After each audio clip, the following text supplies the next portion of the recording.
আমরা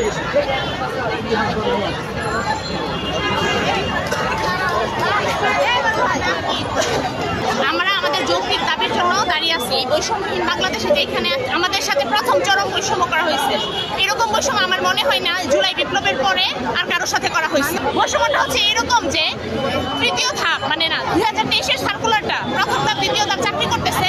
এটা যেহেতু বিগত 19-এর বিধিমালা অনুযায়ী আমাদের নিয়োগটা ছিল, ওই বিধিমালা অনুযায়ী জনপ্রশাসন আইন মন্ত্রণালয়ের প্রাইমারি অধিদপ্তর সম্মিলিত সিদ্ধান্তে এই নতুন সরকার আমাদের সুপারিশ প্রাপ্ত করে। এই নতুন সরকার সুপারিশ প্রাপ্ত করে আমাদের নিয়োগ আবার বাতিল করে দেয়। এটা কোন ধরনের প্রহসন?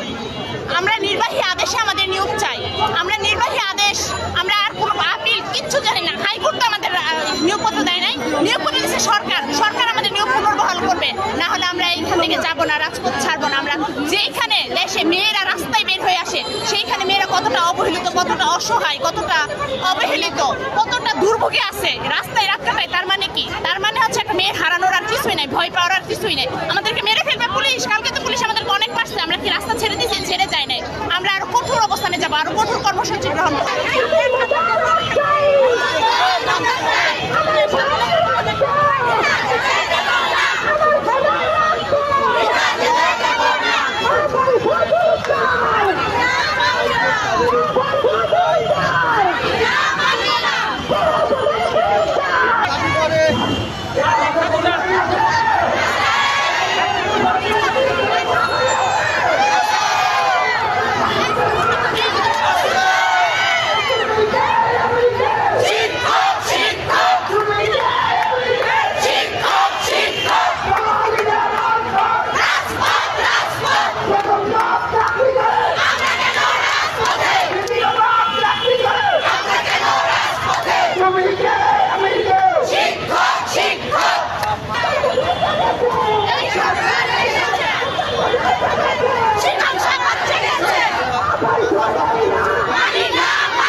Bye.